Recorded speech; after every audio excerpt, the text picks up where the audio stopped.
Assalamualaikum warahmatullahi wabarakatuh. Kami dari kelompok 10 ingin menjelaskan sedikit materi mengenai teori perdagangan internasional. Sebelumnya, saya akan memperkenalkan anggota kelompok saya terlebih dahulu, yang beranggotakan Ahmad Mirza, Fadila Firmansyah, Widya Anggita, dan Rizky Sikomah.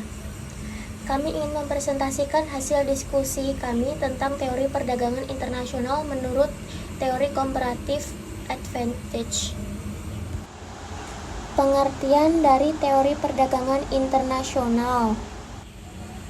Teori keunggulan komparatif adalah teori yang menyatakan bahwa barang-barang yang dimiliki nilai keunggulaan pasti juga memiliki nilai pertukaran. Pencetus teori ini adalah David Ricardo. Teori ini menyatakan bahwa keunggulan komparatif dapat diciptakan oleh suatu negara melalui kerja keras dalam melakukan penguasaan teknologi. Kemunculan teori. Negara yang kurang efisien akan melakukan spesialisasi dalam produksi dan mengekspor komoditas yang memiliki kerugian absolut yang lebih kecil. Dari komoditas inilah negara tersebut memiliki keunggulan komparatif. Berlaku sebaliknya, negara tersebut akan mengimpor komoditas yang memiliki kerugian absolut lebih besar. Teori keunggulan komparatif kemudian muncul sebagai perkembangan teori keunggulan bersaing. Teori ini digagas oleh David Ricardo dalam bukunya yang berjudul On the Principles of Political Economy and Taxation tahun 1817.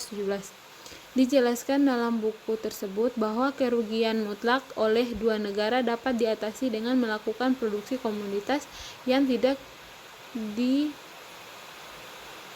diunggulkan oleh negara yang diajak bekerja sama dalam perdagangan.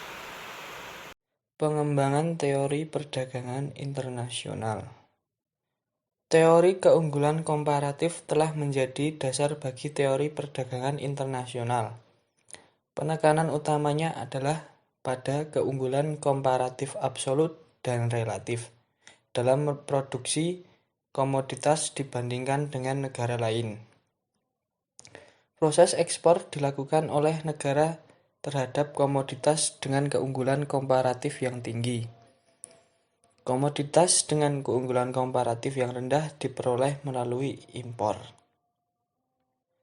Keunggulan komparatif berdasarkan perbandingan biaya. Teori ini didasarkan pada nilai kerja yang menyatakan bahwa nilai atau harga suatu produk ditentukan oleh jumlah waktu atau jam kerja yang dibutuhkan untuk memproduksinya. Keunggulan komparatif berdasarkan perbandingan produksi.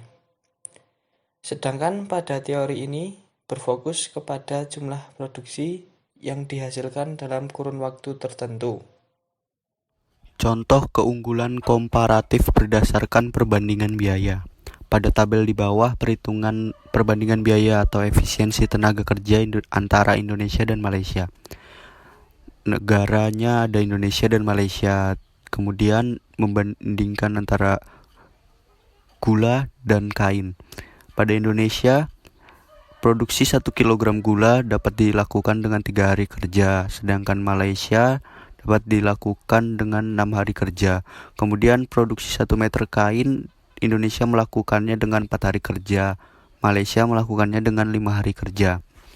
Dari tabel di atas dapat dilihat bahwa Indonesia memiliki keunggulan mutlak dari Malaysia, baik dalam produksi gula maupun kain. Jika mengacu pada pandangan Adam Smith, hanya Indonesia yang dapat mengekspor gula dan kain ke Malaysia. Akan tetapi, menurut David Ricardo, walaupun Indonesia mempunyai keunggulan mutlak pada kedua produk, perdagangan internasional yang menguntungkan kedua belah pihak masih bisa terjadi, yakni melalui spesialisasi apabila negara tersebut mempunyai keunggulan komparatif dari segi biaya atau efisiensi dalam bidang tenaga kerja. Perhitungan perbandingan biaya atau efisiensi tenaga kerja dapat dilihat pada tabel di halaman selanjutnya.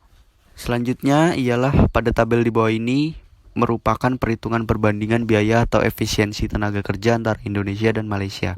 Perbandingan biaya Indonesia dengan Malaysia untuk 1 kg gula ialah 3/6 hari kerja, sedangkan Malaysia dengan Indonesia ialah 6/3 hari kerja.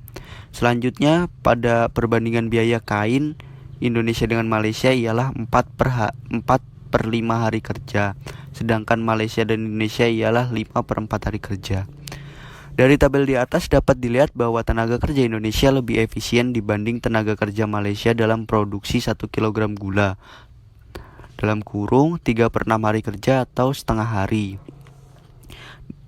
daripada produksi 1 meter kain 4/5 hari kerja.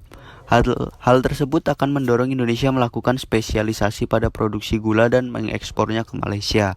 Sebaliknya, tenaga kerja Malaysia ternyata lebih efisien dibanding tenaga kerja Indonesia dalam produksi 1 meter kain 5/4 hari kerja, daripada produksi 1 kg gula 6/3 hari atau 2 hari. Kemudian, contoh keunggulan komparatif berdasarkan perbandingan biaya. Pada tabel di bawah yang dapat dilihat ialah produksi gula dan kain per satuan tenaga kerja per hari di Indonesia dan Malaysia. Pertama dari Indonesia, produksi setiap tenaga kerja per hari ialah 1/3 kg gula, dan sedangkan Malaysia ialah 1/6 kg gula. Kemudian pada kain, Indonesia melakukan produksi setiap tenaga kerja per hari ialah 1/4 meter kain, sedangkan Malaysia 1/5 meter kain. Selanjutnya dilakukan perbandingan dengan produksi atau produktivitas tenaga kerja antara Indonesia dan Malaysia. Pertama, Indonesia perbandingan gula ialah 1/3 banding 1/6 sama dengan 6/3.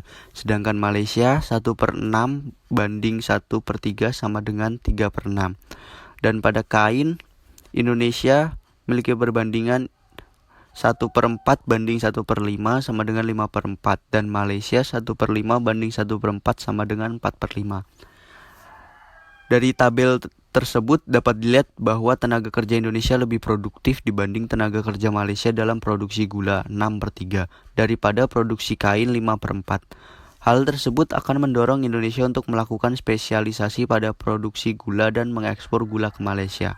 Sebaliknya, tenaga kerja Malaysia lebih produktif dibanding tenaga kerja Indonesia dalam produksi kain 4/5 meter daripada produksi gula 3/6.